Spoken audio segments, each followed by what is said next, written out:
Why is Chicago by Michael Jackson so popular? Now, obviously, I can't speak for everybody, but I can speak to why I like Michael Jackson's song Chicago so much. And it's because I feel like it's so relatable. And I feel like it's something every young man has went through. Obviously, besides it just being catchy, it's like those lyrics like really hit me. Especially, when he say she said she didn't have no man. Like that part, like I feel like that's something every young kid, I wouldn't say young kid, but young man has gone through. You feel me? She told me she was all alone. Like I'm telling you, like when I was younger, I liked the song just because I liked the way it sounded. I liked the tune, the chorus, all of that stuff. But as I got older, I think that's the one that has stuck out to me the most because it just relates to your life so much, especially if you have been through that emotion. And it's almost like the way he sings it, he almost like sounds mad. And I think like if you've been through that, like that's really how you feel. Like it's almost like why would somebody do me like this? I'm not even this type of person, you feel me? For to be doing stuff like that. Again, I ain't gonna say like I almost been through that exact. Yeah, I mean I could just say it. I almost been through that exact situation, bro. So that's why it hit so hard to me. But let's see why he says he might be breaking down the scientific reason.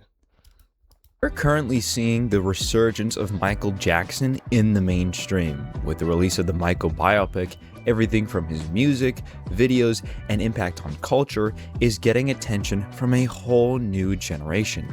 It's like Michael Mania all over again. But one part about this new generation of listeners that really had nothing to do with the sudden surge in popularity for MJ is the popularity of the song Chicago. Think about all the illustrious hits Michael has had over his career. PYT, Bad, Dirty Diana, Man in the Mirror, Black or White, Remember the Time. Chicago has more streams than all of them. Oh, and one thing I want to say, because every time I post a video talking about how much I like Chicago, somebody in the comment section wants to post, this is the Michael version. He didn't heard the version. Well, look, first of all, Michael said before he passed away, he wanted all of his unreleased music to go out. And for the people who actually listen to Michael's version, I mean, I'm not trying to talk about Michael, but Michael's version, it wasn't that good. I ain't gonna say it sucked, but it definitely has nothing on the official version that was released. Okay, so can we stop saying that? We don't care, bro. If the original, I mean, if the official version that came out is a remix, the remix sounds better. Why are you complaining? Please just be quiet and enjoy the song. Jesus. In fact, in June of 2026, Chicago debuted on the Billboard Hot 100 for the first time, slotting in at the number 30 spot, all on streaming alone. It's truly a phenomenon because this track released in 2014, 5 years after Michael's death, and it was on the second posthumous Michael Jackson album. That's just unheard of. But with 735 million total streams on Spotify and gaining 3 million each day, Chicago is the third fastest growing Michael Jackson song on Spotify and is poised to climb even further on the list of the most streamed Michael Jackson songs. I don't know if this is a crazy take, but me personally, like I already said, Chicago is my favorite song, so y'all know. But I low key think Chicago is better than like Billie Jean and Thriller. Not gonna lie, like all those classic Michael Jackson songs, I really, and this is a genuine statement, I really think Chicago is the best Michael Jackson song he ever made. My personal second would probably be You Rock My World and third Blood on the Dance Floor. But I ain't gonna lie, to me, I think Chicago, even like stylistically, I feel like it's better than all of those songs. All of those classic songs. Ever. So what's the deal with Chicago? Why is it so popular with newer generations of Michael listeners? And where did the song even come from? Today, we're going to answer all of those questions. In 1999, the senior vice president of Sony Music, Corey Rooney, who also had a background in producing, had the opportunity to write a song for Michael Jackson. He got to work and crafted a rough demo for a song titled She Was Lovin' Me, which would eventually become known as Chicago. Despite it being in its rough stages, Sony loved the song so much they immediately sent it through to Michael himself. Rooney, however, was not really thrilled with this because He was not a huge fan of the way the rough demo came out, and he thought that he blew his chance to write and produce for the Michael Jackson. But Mike loved it so much, he wanted to keep his version of She Was Lovin' Me as close as possible to that demo. After Michael finished recording She Was Lovin' Me, he moved on to working with different producers, and the song just got stuck in the backlog and never made it onto Invincible, which was the album Mike was working on at the time and would be his. And I gotta say, bro, I am so glad that that version of Chicago did not come out. Bruh, honestly, bruh, like, I mean, I'm just saying this because it would have robbed me of my favorite song. But again, bro, I just do not like that original version of Invincible, bro. I'm with the producer on this one. I mean, not Invincible, of Chicago. Final album released while he was alive.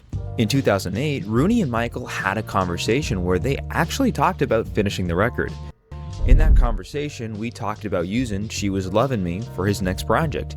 He was talking about getting in a position where he was going to start a lineup of new songs and things like that. He said, "This record is so good, we gotta figure out something good to do with it." However, Michael passed away a short while after this conversation occurred, but about a year later, there were talks with the Michael Jackson estate of releasing a posthumous album, and Rooney was brought on to help work on it. The song was actually reworked, and it actually turned into a rock song at one point, which the demos for that have actually leaked online.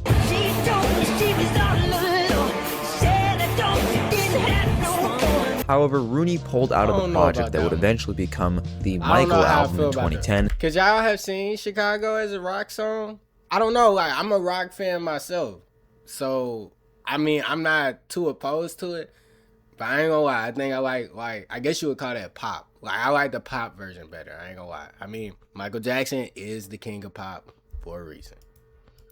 Due to some rumors that a couple of the songs on that album didn't actually contain Michael Jackson vocals, which would later go on to be proven true, and those songs on that album were removed from streaming services. So, She Was Lovin' Me was scrapped once again. But finally, the song was brought back for Escape. But what exactly is Escape? The second and final Michael Jackson posthumous album, Escape, is compiled of demos that Michael worked on from across his life. While the demos are primarily from the Invincible era, some of the songs featured on the album go as far back as the Thriller and Bad sessions. Hey, and I ain't gonna lie, some people don't agree with this, at least from what I be seeing on TikTok, but I personally feel like Invincible is Michael Jackson's best album. That's my favorite album. I mean, look, like, I got, even on vinyl, I got all the albums, you feel me? Bad, Dangerous, you feel me? I got Invincible, Thriller, all of them. But just my personal favorite, bro, I don't think none of them messing with Invincible. I guess some people don't like it because it kind of strayed away from what Michael Jackson's usual thing was. But I personally just feel like the execution was perfect. And if you don't believe me, go listen to Butterflies, go listen to Unbreakable, the actual song called Invincible. And yeah, it was a perfect album to me. I think those are the top 3 I would recommend, though. The album cover features a never-seen-before picture of Michael You're right, Jackson My World was taken on that during one too. the photo shoot for the track Blood on the Dance Floor.